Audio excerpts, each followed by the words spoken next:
नमस्कार, मैं हूं आपके साथ गौरव राजेंद्र। बुलेटिन की शुरुआत बड़ी खबर के साथ करते हैं। बड़ी खबर कुरुक्षेत्र से है, जहां पर लाडवा पहुंचे सीएम नायब सैनी। सीएम नायब सिंह सैनी ने मनाई लोहड़ी। सभी को सीएम ने दी लोहड़ी की बधाई। सीएम नायब सिंह सैनी ने मनाई लोहड़ी, सभी को सीएम ने बधाई दी। इस वक्त की बड़ी खबर, अहम जानकारी कुरुक्षेत्र से आप तक पहुंचा रहे हैं। लाडवा पहुंचे सीएम नायब सिंह सैनी। नायब सिंह सैनी ने लोहड़ी को मनाते हुए बधाई दी सभी को। बड़ी खबर आप तक पहुंचा रहे हैं। कुरुक्षेत्र से ये तस्वीरें आपकी टेलीविजन स्क्रीन पर देखिए, जहां पर लोहड़ी उत्सव में शामिल होने के लिए कुरुक्षेत्र पहुंचे हैं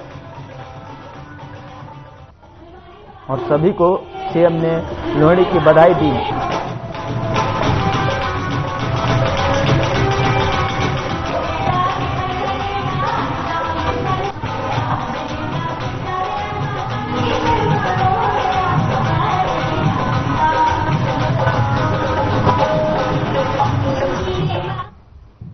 चलिए खबरों में आगे बढ़ते हैं। खबर कुरुक्षेत्र से है, जहां पर सीएम नायब सैनी ने कुरुक्षेत्र विश्वविद्यालय में युवाओं से बजट पूर्व परामर्श पर और संवाद किया है। बता दें कि करीब 1 घंटा चले इस बैठक में तकरीबन 100 उद्यमियों ने खुलकर अपने सुझाव दिए हैं। सीएम ने संबोधित करते हुए कहा कि आने वाले बजट में युवा शक्ति के संघर्ष, अनुभव और बेहतरीन सुझाव नजर आएंगे। प्रदेश का बजट हर नागरिक के लिए खुशहाली लेकर आए और इस प्रकार के प्रयास जो हैं प्रदेश सरकार की तरफ से लगातार किए जा रहे हैं। इस दौरान सीएम ने प्रदेशवासियों को लोहड़ी पर्व और मकर संक्रांति पर्व की बधाई और शुभकामनाएं दी हैं। इस दौरान सीएम के साथ कई मंत्री और अधिकारियों ने भी शिरकत की है।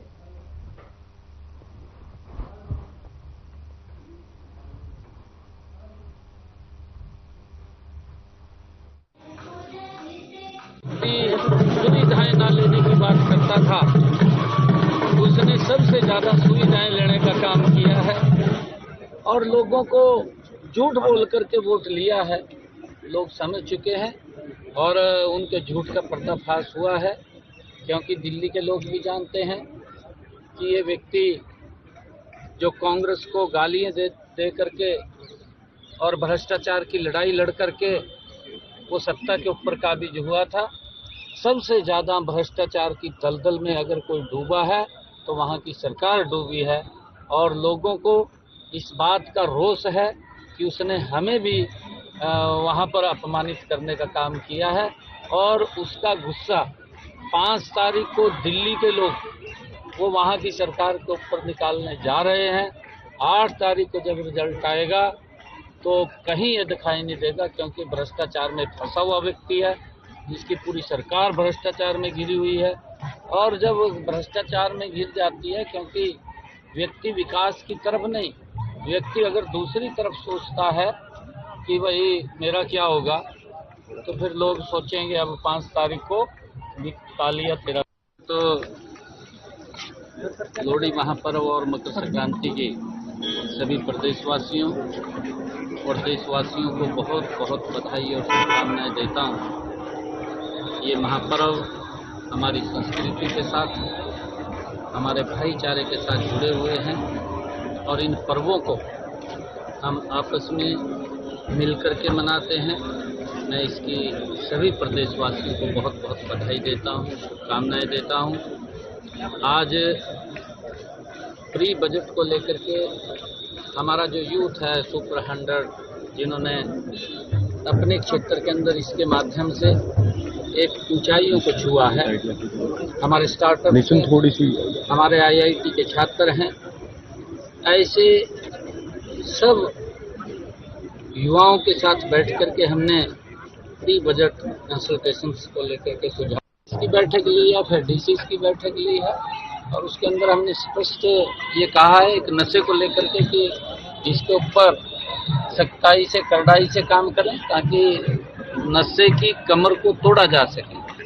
और जो व्यक्ति दोनों एक के पूर्व हैं, चाहे आतंकवाद है और चाहे नशा है, चाहे कोई गलत गतिविधियों में शामिल है, उन सब को तोड़ने का काम, उन सब को रोकने का काम समाज के लोगों से भी मैं अपील करूंगा कि इस नशे के अंदर आगे आकर के आए, अपने बच्चों से भी वार्तालाप करते रहें, उनका ध्यान भी रखें कि बच्चा कहीं गलत रास्ते पर तो नहीं है। मैं युवाओं से भी अपील करूंगा कि आप गलत रास्ते की बजाय, क्योंकि इससे हमारा शारीरिक रूप से तो नुकसान होता है, हम काम नहीं कर पाते, शरीर कमजोर होता है, परंतु विकास की गति भी रुक जाती है। हम स्वस्थ रहें ताकि हम गति से काम कर सकें। देश के यशस्वी प्रधानमंत्री जी का हमारे यहाँ के जो डॉक्टर्स थे, उन्होंने मलेरिया को लेकर के जिस प्रकार का यहाँ पर लोगों को जागरूक करने का काम किया है, उसकी प्रशंसा आदरणीय प्रधानमंत्री जी ने की है। मैं धन्यवाद करता हूँ और मैं सभी डॉक्टर्स को यहाँ पर उनको बधाई भी देता हूँ, जिस प्रकार से उन्होंने नए तरीके से लोगों को जागरूक इस मलेरिया के प्रति।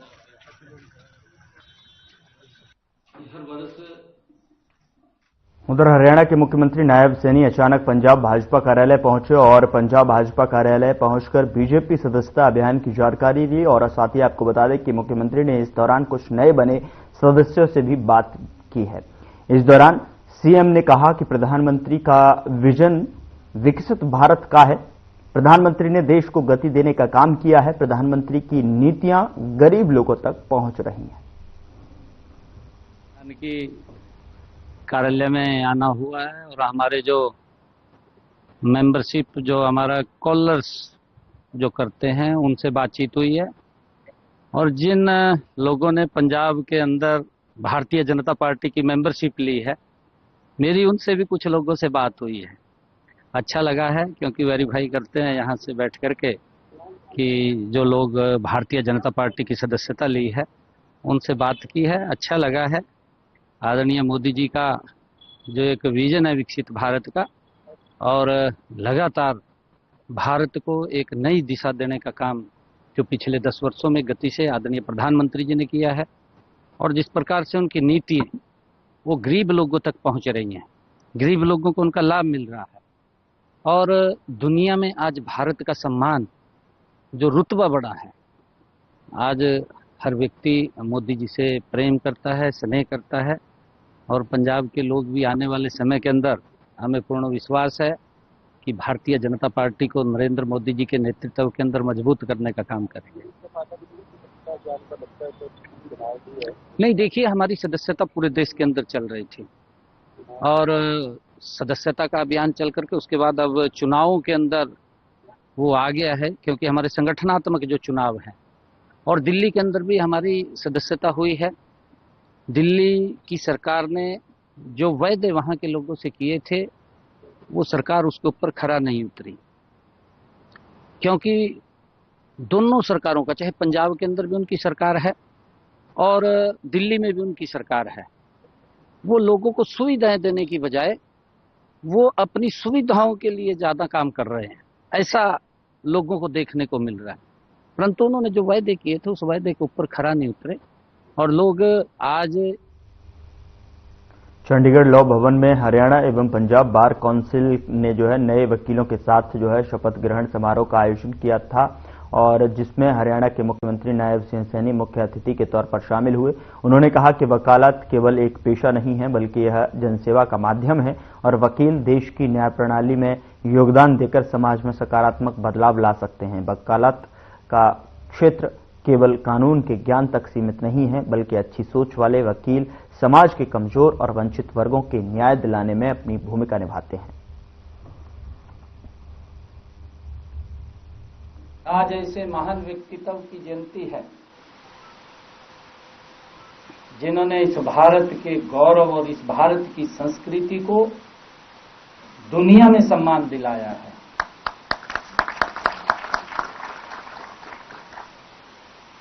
ऐसे व्यक्तित्व की आज स्वामी विवेकानंद जी की जयंती है। इसकी भी मैं आप सबको बहुत बहुत बधाई देता हूं। और उनकी जन्म जयंती के अवसर के ऊपर आज हम नए एडवोकेट्स, नए वकील हम शपथ लेंगे, तो हमारे लिए और भी गौरवपूर्ण ये दिन है। मैं इसके लिए आप सबको बहुत बधाई देता हूं। स्वामी विवेकानंद जी ने कहा था फिर उनके शब्दों में है, क्योंकि ऐसे व्यक्तित्व स्वामी विवेकानंद जी जो अल्पायु में ही जिन्होंने भारत को एक गौरव दिलवाने का काम किया है। स्वामी विवेकानंद जी ने कहा कि ज्ञान धन से उत्तम है। यह उनके शब्दों में है कि ज्ञान धन से उत्तम है, क्योंकि धन की तुम्हें रक्षा करनी पड़ेगी, परंतु ज्ञान आपकी और समाज की रक्षा करता है, वो तुम्हारी रक्षा करता है। ये स्वामी विवेकानंद जी ने कहा था। मैं आप सभी का धन्यवाद देना चाहूंगा कि आपने मुझे इसी गर्मामयी अवसर पर।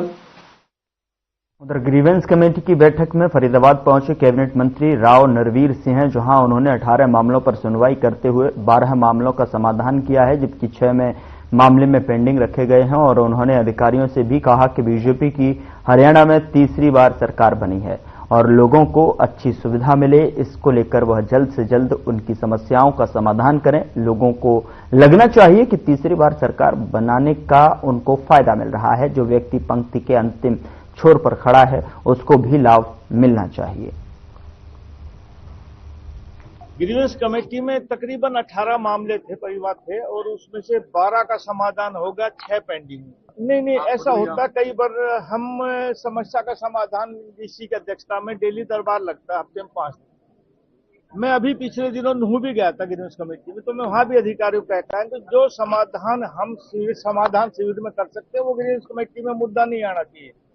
ग्रीवेंस कमेटी का चेयरमैन तो महीने में 1 दिन आता है, समाधान शिविर हफ्ते में 5 दिन लगते। तो जो समस्याओं का समाधान शिविर में निकल सकता है उसको निकालने की कोशिश करनी चाहिए। माननीय उपायुक्त श्री विक्रम सिंह जी।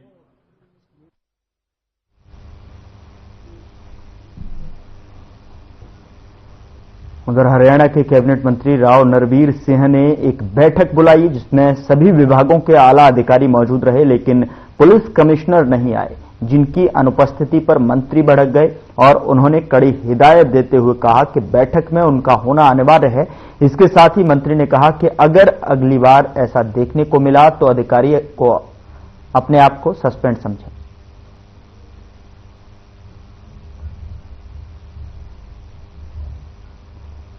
और अब खबर मोहाली से है, जहां पर सेक्टर 118 में एयरपोर्ट रोड के साथ लगती टीडीआई सिटी में एक निर्माणाधीन शोरूम की दूसरी मंजिल का लेंटर गिर गया और इस हादसे में कई मजदूर घायल हो गए हैं। वहीं घायलों को तुरंत इलाज के लिए अस्पताल पहुंचाया गया है।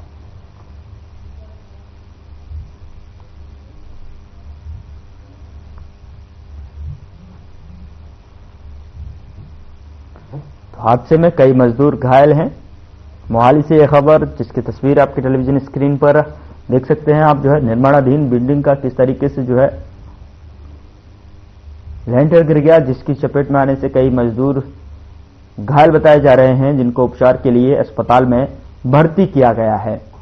तो टीडीआई सिटी में ये निर्माणाधीन शोरूम का जो दूसरी फ्लोर का लेंटर था वो अचानक से भरभरा कर गिर गया, जिसकी चपेट में कई मजदूर के घायल होने की खबर और जिनको उपचार के लिए अस्पताल में भर्ती किया गया है।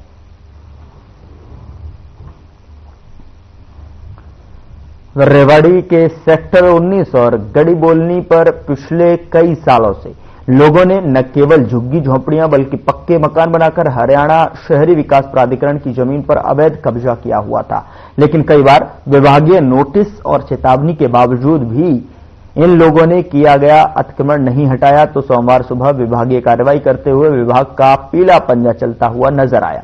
ऐसे में एचएसवीपी और पुलिस की टीम को अतिक्रमणकारियों के विरोध का भी सामना करना पड़ा। वहीं कब्जादारी लोग अधिकारियों को कोई भी जायज कागजात नहीं दिखा पाए।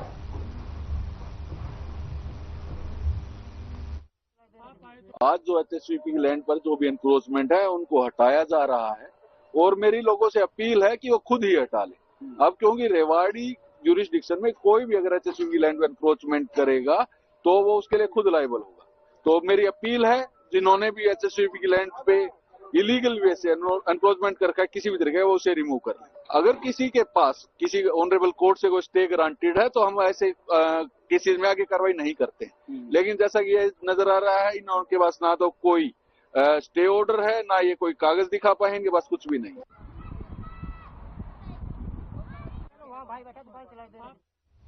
नागरिक अस्पताल और कल्पना चावला राजकीय मेडिकल कॉलेज में सर्दी और कोहरे के चलते मरीजों की संख्या में भारी इजाफा हुआ है। बता दें कि एचएमवीपी के खतरे को देखते हुए करनाल जिला स्वास्थ्य विभाग सतर्क कर दिया गया है और सीएमओ ने सभी अधिकारियों को निर्देश जारी किए गए हैं। नागरिक अस्पताल में एचएमवीपी मरीजों के लिए अलग से वार्ड की व्यवस्था की गई है। किसी व्यक्ति में लक्षण मिलते हैं तो इसकी तुरंत सूचना दें और इस पर जानकारी देते हुए करनाल सीएमओ डॉक्टर लोकवीर ने बताया कि इस वायरस से घबराने की आवश्यकता नहीं है। एचएमवीपी संक्रामक रोग है और संक्रमित व्यक्ति से दूसरों में आसानी से फैलता है, इसीलिए जुकाम लगने पर मरीज को जरूरी सावधानियां जरूर बरतनी चाहिए।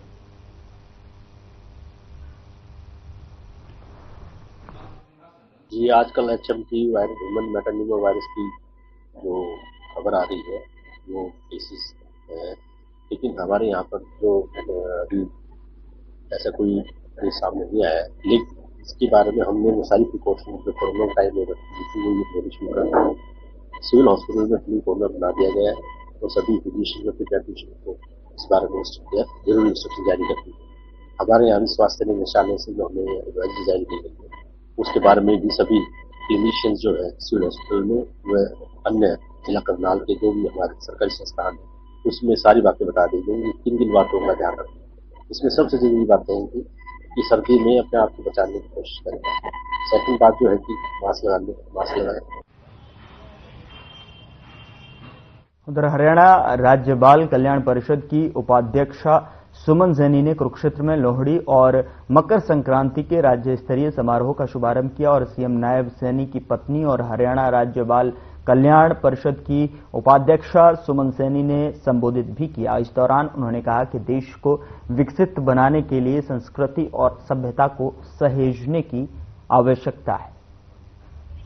आज बाल कल्याण परिषद की तरफ से कुरुक्षेत्र के अंदर राज्य स्तरीय प्रोग्राम रखा गया है और मैं सभी देशवासियों को, प्रदेशवासियों को लोहड़ी की पर्व की बहुत बहुत शुभकामनाएं मैं बधाई देती हूँ। ये वो पर्व है जो हमें एकता की तरफ प्रतीक करता है और जो बहुत सी त्योहार हमारे देश के अंदर होते हैं, लोहड़ी का अलग ही महत्व है। मिलजुल कर सभी परिवार के सभी सदस्य इस लोहड़ी को मनाते हैं। अग्नि के अंदर हंसी खुशी भगवान से प्रार्थना करते हैं कि सबके जीवन में सुख समृद्धि का ये अवसर है।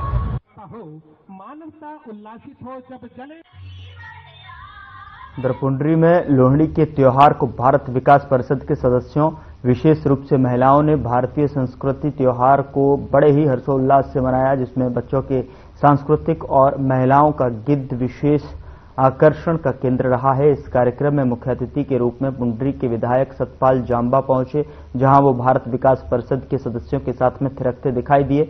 भारत विकास परिषद फतेहपुर पुंडरी शाखा की महिला संयोजका निधि मोहन ने कहा कि इन त्योहारों का एक ही उद्देश्य होता है कि समाज में अनेकता में एकता का संदेश देना। आज जो हमारा है लोहड़ी और मकर संक्रांति के उपलक्ष्य में हमारी शाखा की ओर से ये त्योहार मनाया जा रहा है, जिसमें मुख्य अतिथि के रूप में पुंडरी हल्का के विधायक श्री सतपाल जांबा जी और प्रदीप सिंगला जी विशिष्ट अतिथि के रूप में उन्होंने शिरकत की है। ये त्योहार जो है अपने वर्ष का एक पहला त्योहार है और भारतीय संस्कृति में इन त्योहारों का अपना, हर एक त्योहार का अपना महत्व है। इन त्योहारों का जो उद्देश्य है वो यही है कि सारे परिवार मिलकर मना सके, अपना दुख सुख साझा कर सके और बच्चों को भी त्योहारों का महत्व समझा सके।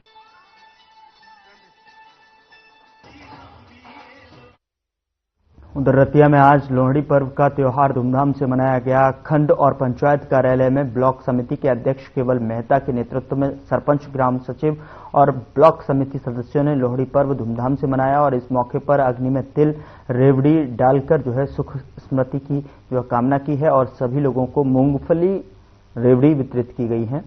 और वहीं इस मौके पर ब्लॉक समिति के अध्यक्ष केवल मेहता ने कहा कि लोहड़ी भी एक आस्था का प्रतीक है।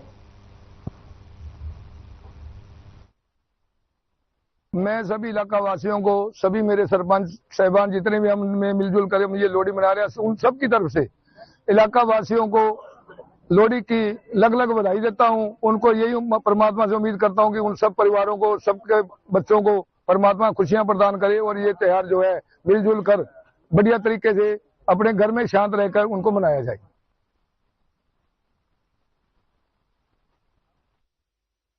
उधर लोहड़ी का पर्व बड़ी धूमधाम से मनाया जा रहा है और ये खुशी का त्योहार पंजाब, हरियाणा, हिमाचल प्रदेश और जम्मू कश्मीर सहित उत्तर भारतीय राज्यों में मनाया जाता है। और लोहड़ी का सांस्कृतिक महत्व है क्योंकि ये एकजुटता की शक्ति के रूप में कार्य करता है, लोगों को एक साथ लाता है। लोहड़ी भारत में सबसे ज्यादा मनाए जाने वाले त्योहारों में से एक है। खासतौर पर देश के उत्तरी भागों में ये त्योहार मनाया जाता है और इसी को लेकर बाजारों में खरीदारी को लेकर एक दुकानदार ने बताया कि लोहड़ी के पर्व पर लोग मूंगफली, रेवड़ी और गजक जैसी चीजों को जमकर खरीद रहे हैं। वहीं लोगों ने बताया कि लोहड़ी का त्योहार भव्य और जीवंत बना हुआ है और इस दिन शाम को लोग अलाव जलाकर लोकगीत गाते हैं। देखो, लोहड़ी का त्योहार एक खुशियों का त्योहार है कि खुशियां आती हैं, लोहड़ी आती है। इसमें किसी की भी नई शादी होती है या कहीं परिवार में कोई नया बच्चा आता है, उसको बड़ी खुशियों से मनाया जाता है। और ये एक पावन त्योहार है जो सर्दियां जाने वाली होती हैं और दूसरी ऋतु का आगमन होता है। इससे अगले दिन संक्रांत का त्योहार भी होता है जो बड़ी धूमधाम से मनाया जाता है। देखो, लोहड़ी का तो पंजाबियों का त्योहार है। जैसे शादी होती है तो खुद धूमधाम से लोहड़ी बनाते हैं, बच्चे होते हैं तो धूमधाम से लोहड़ी बनाते हैं और लोहड़ी ही हमारा मेन त्योहार है। इसी वजह से हम लोग बहुत धूमधाम से लोहड़ी मनाते हैं और इसको जितना जश्न हो सके उतना बनाते हैं। जैसे लोग दिवाली मनाते हैं, हमारे में लोहड़ी बनती है और एक अच्छा त्योहार माना जाता है हमारे में। हाँ, बिक रहा है सामान तो कमी नहीं होता है। कौन कौन सी चीजें लगाई हुई हैं आपने? फुल्ले हैं, रेवड़ी, गज्जक, यही सब कुछ। दुकानदारी की बात करें, कैसी दुकानदारी हो रही है? दुकानदारी ठीक है, आज बढ़िया तो नहीं, ठीक है। उधर कलायत बस अड्डे पर खड़ी हरियाणा रोडवेज की बस में अचानक आग लगने से सवारियों में दहशत फैल गई। आग लगने के समय बस में 60 से 65 के करीब सवारी मौजूद थी। आग की जानकारी मिलते ही चालक और परिचालक ने तुरंत सवारियों को नीचे उतारा और बस स्टैंड पर मौजूद लोगों की सहायता से आग बुझाने का प्रयास किया। वहीं सूचना पर पहुंची अग्निशमन गाड़ी ने आग पर काबू पाया। बस चालक नरवेल सिंह और परिचालक कीमत सिंह ने बताया कि शाम को चंडीगढ़ से सिरसा के लिए लौट रहे थे।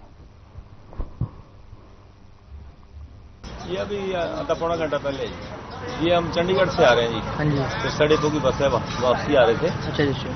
और जैसे ही हम ये बाता टोल क्रॉस किया ना, तो इसमें ऐसा महसूस हुआ कि ब्रेक लग रहे हैं। नहीं, वहाँ फिर हमने वर्कशॉप में जाकर के कैथल चेक करवाया जी, तो वहाँ ये बिल्कुल नॉर्मल हो गई जी। तो यहाँ ये क्या नाम है, बाता आकर के फिर थोड़ा तो अग्नि बुझाने वाले को किसने सूचना दी? आग बुझाने के लिए किसको सूचना दी आपने? यहाँ से किसी भाई को बोलिया तो वो कहते मेरे पास फोन नंबर है, वहाँ फोन किया उनको जी। फिलहाल बुलेटिन में इतना ही। नमस्कार।